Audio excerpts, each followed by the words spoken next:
Hey everyone, meet Craig. Craig is one of my absolute favorite role models in Canada about safety. He's a safety guru. He's also one of the nicest humans I've ever met. Craig, thank you so much for joining us in this conversation about safety, safety culture, the employee experience, and recognition related to that. No pressure, but there's a lot we need to talk about. Craig, you just wrote a new book. I know that you've touched on this in lots of different ways, but for the sake of the rock stars joining here, could you touch on, first and foremost, what safety and recognition isn't? How do we do it wrong? Sure. How do we get it wrong? And then let's talk about how we get it right. Sure. Mhm. Well, we get it wrong because we record number of days or number of hours with no injuries. Mhm. You'll see a lot of job sites where they've said they've worked like 900 days with no lost time injuries, and they're going to have a big barbecue, big Mhm. celebration. And then some poor soul walks out of the stairs, breaks an ankle. Can you imagine being that person? Yeah. Right? Who wants to Yeah. report that accident? So it drives a lot of accident reporting down, right? Mm. Same with we use what we call TRIF, which is total recordable injury frequency, or T. A lot of places outside Canada use TRIR, which is recordable injury rate. So they're measuring the success on the absence of injuries. So if you have an injury rate of 1, which is 1 per every 200,000 hours worked, every year you're going to have maybe 1 worker injured.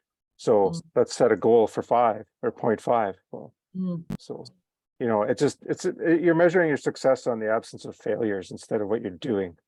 Right. Ah. And Yeah. what we measure matters. And so I Ah, get the philosophy that we want to demonstrate and celebrate that we're not experiencing as many injuries. I get it. What is the yeah. 2.0 version? How, based on what you just shared, and not focusing on the absence of fail. So tell us, how do we get it right? How do we do recognition of safety so it reinforces what we need to see more of and less of? Well, you recognize the behavior you want to see repeated, right? It sounds simple, and it is. It's maybe not always easy because you got to go out and you got to see people and you got to talk to them, right? Like I have it in the book. I had a director of a company ask me, how do I have more influence? I said, go out and talk to people. He goes, well, I don't want to interrupt. I says, you're the director of a corporation. It's like a 3-minute conversation, right? And ask people, so I'll ask leaders, like, what's the name of the last 2 or 3 people you've actually talked to on the job site? Oh, right. Yeah. If you don't know who they are, they're going to know you don't know who they are. Mhm. Right. Mhm. Yeah. And so if we measure that, how many times do we go out and see people? I used to work with a guy who would he this was years ago, but he would go around the whole field office, out into the yard, and by noon he had spoken to every single person there.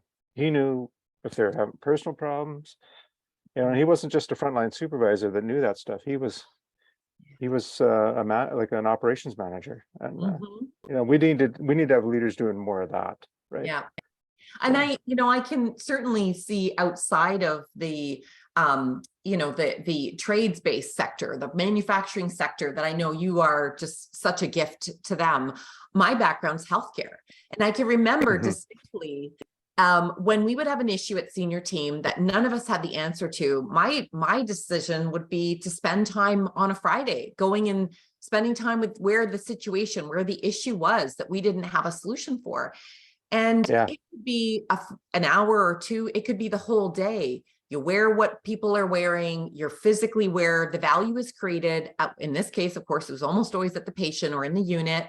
And you ask questions. And oh my gosh, yeah. not only would you learn things, but people would feel valued, right? It isn't just like you Oh come yeah. here to get us in trouble. Yeah. To what extent does the trust and the psychological safety of being there impact safety culture? Oh, it's huge. Yeah.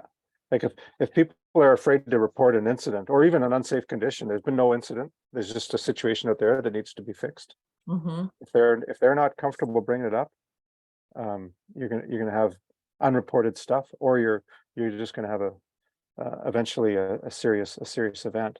Yeah. Mm-hmm. Like we used to get taught earlier in safety that we had this triangle, and And it was if there was so many incidents would lead to so many, so many hazard IDs would report to lead to an incident, which could eventually lead to a fatality. And the concept might be fine, but it's terrible math and it's fiction. And that used to be the thing that was taught was you would have that. And you know, all industries have done a really good job in reducing injury.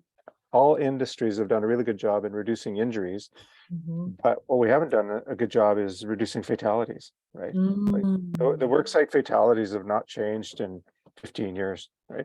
Like we lose anywhere from 900 to 1,000 people on the job in Canada every year, right? That's crazy, right? Yeah.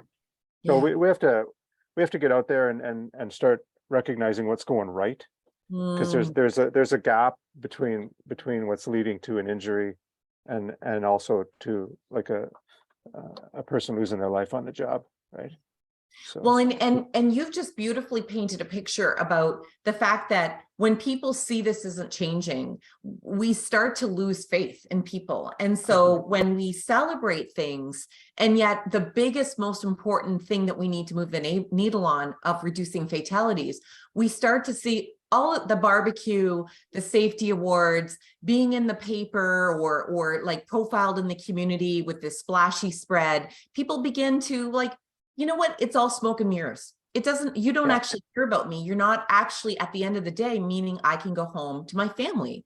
So we wonder why people question, right? And they kind of get jaded. How do we honor and acknowledge that this is still an issue and still do recognition in the interim? Like, what does true, authentic recognition look like in that we have not fixed the fatality issue yet? Yeah. I think it's your recognition's got to be, if you're trying to influence behavior, it's got to be specific. Yes. And you got to talk about what they did and how it impacts the job and their co-workers. I think you tie that together with making safety about the people and not about the rules and the practices. And those things tied together can make a big difference, right? Yes. And then you got to walk the talk, right? Like I told a leader a while ago, you can't talk your way to something you behaved your way into. Stop. Okay, slow that down. Repeat that, slow that down. I said you can't talk your way out of something you behaved your way into.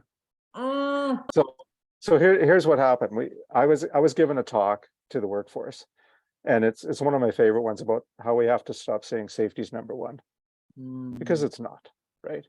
I said, we were doing a construction job of an expanding of an oil and gas facility.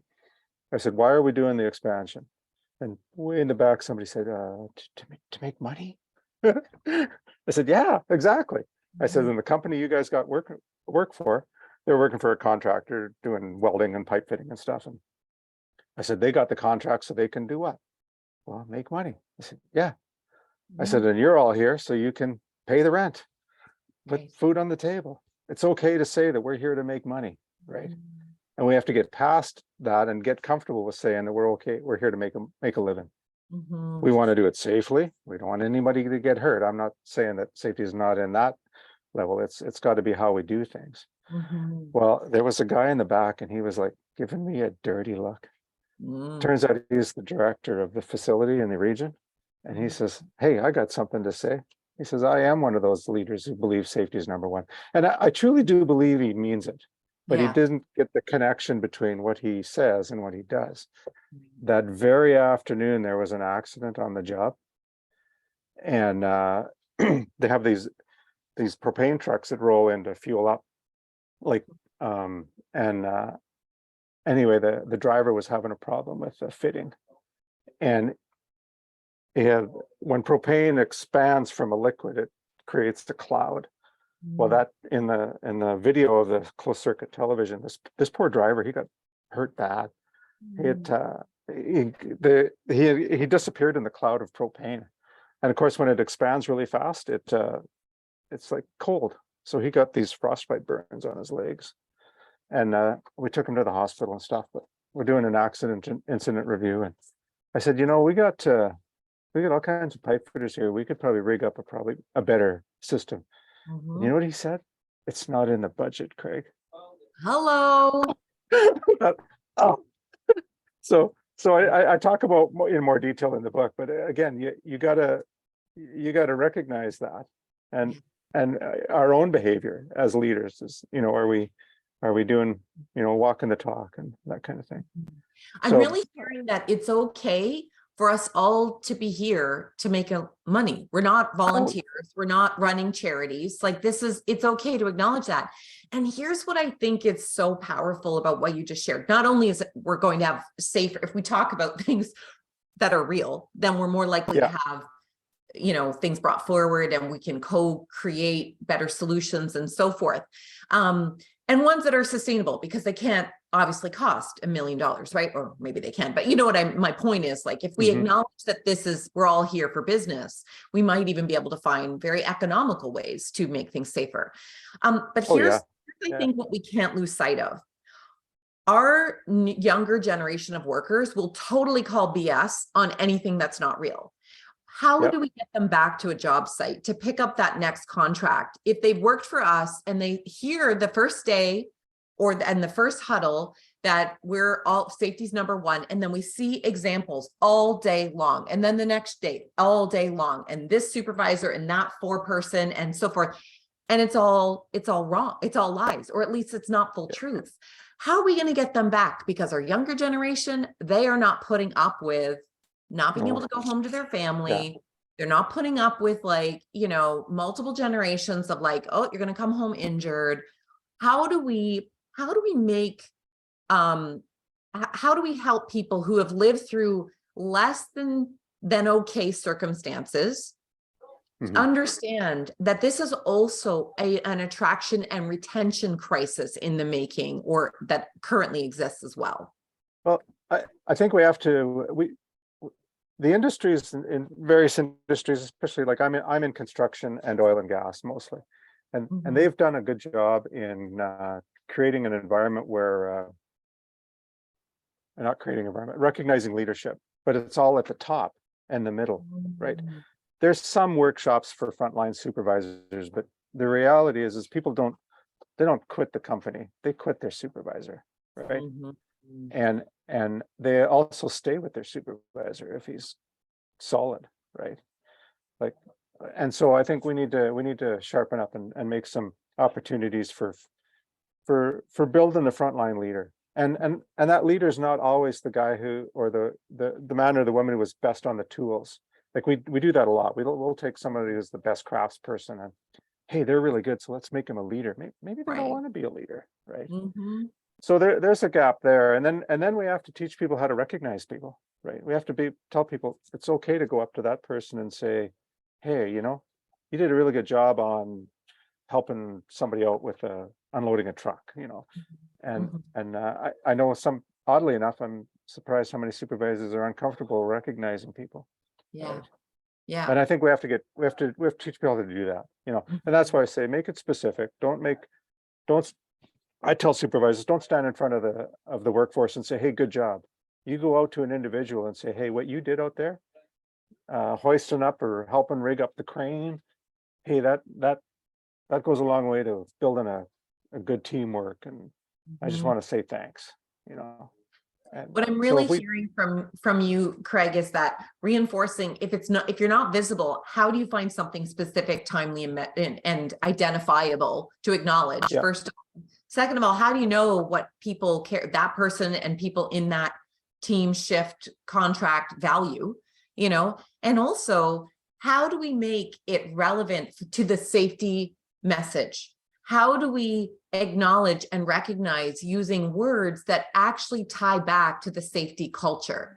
Like that was thanks for pitching in, that was great teamwork, or thanks for being flexible and being able to help out so-and-so. In other words, if that person weren't helped out, they might have been at risk, right? So I'm really hearing that tie of leadership and presence and visibility and safety culture and recognition. You can't separate those by the sounds of it. No, they're tied together.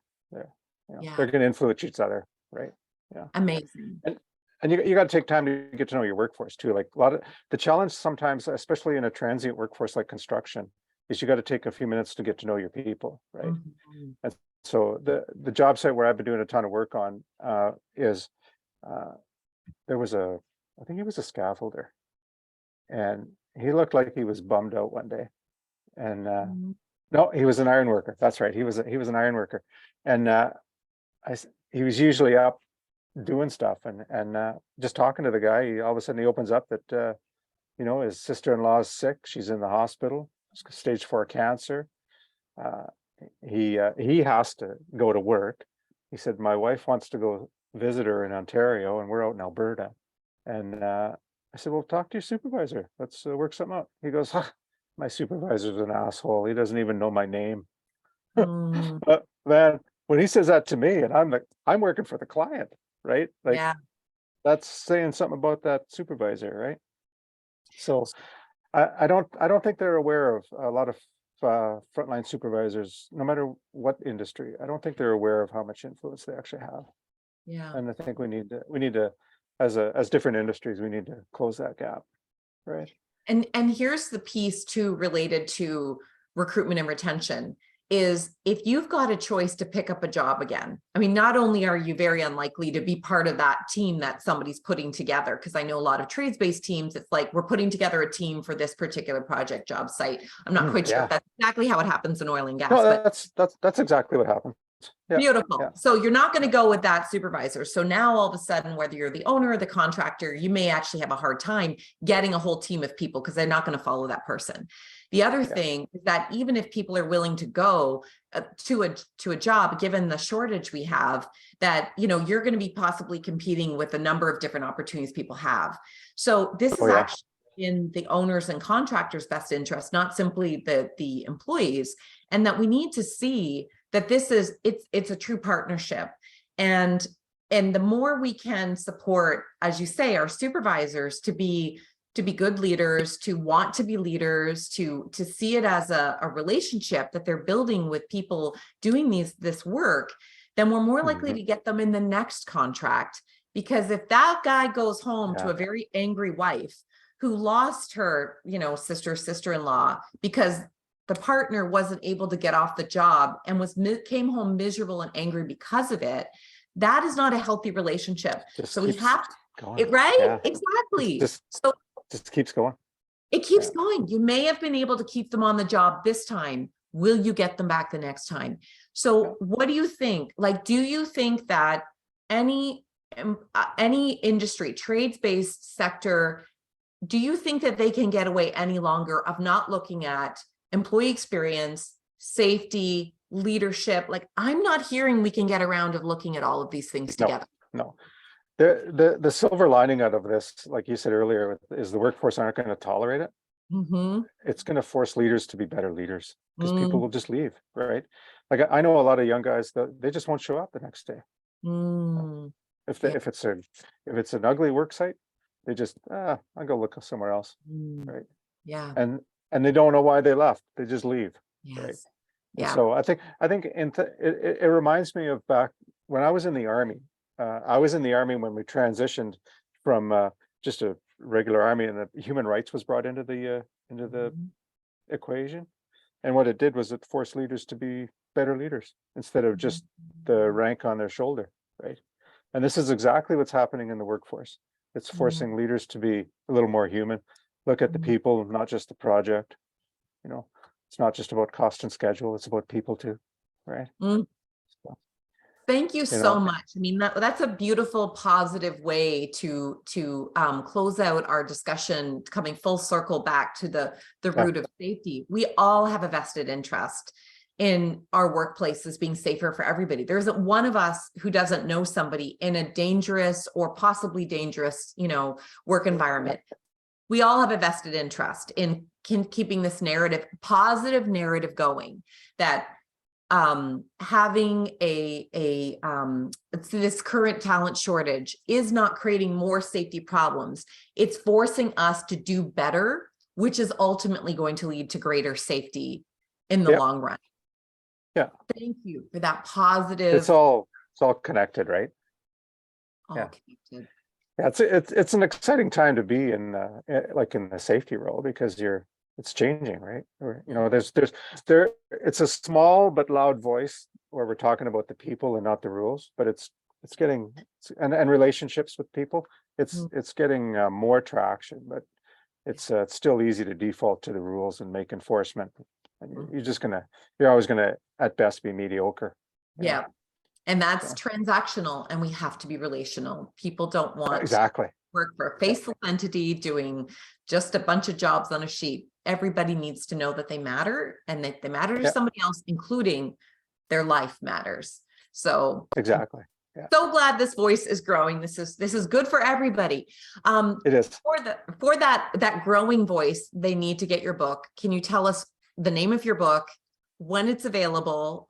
If people are watching this later, I'm sure they'll be able to catch it. That, you know, because it'll be out. Tell us about your book and where they can get it. I got to grab one out here. So I actually struggled with the title, and because the title's called Influence, and but there's so many books. There it is, right there. Yes. Looks backwards on my camera, but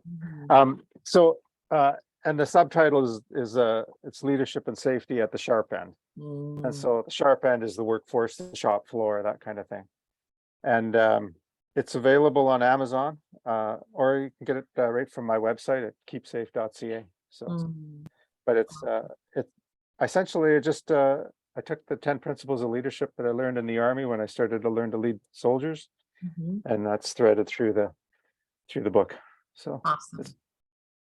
It was an exciting experience to write a book. Right. It was different for sure. But taking all of the insight that you have, as you say, across sectors and across your career, and help fuel this growing movement of people who care about the individuals doing the work rather than just the numbers in the spreadsheets. And I'm just so grateful that you chose to, all the hours you had to spend in writing this book. Thank you so much, Craig, for doing what you do and for inspiring this small but not mighty group of folks leading this charge. All right. Thanks, Craig. I thought I lost you there for a sec. I was froze up. I know. Well, you're how many kilometers from the border, do you think? Up north in Alberta right now? Well, I'm 900 kilometers from Calgary.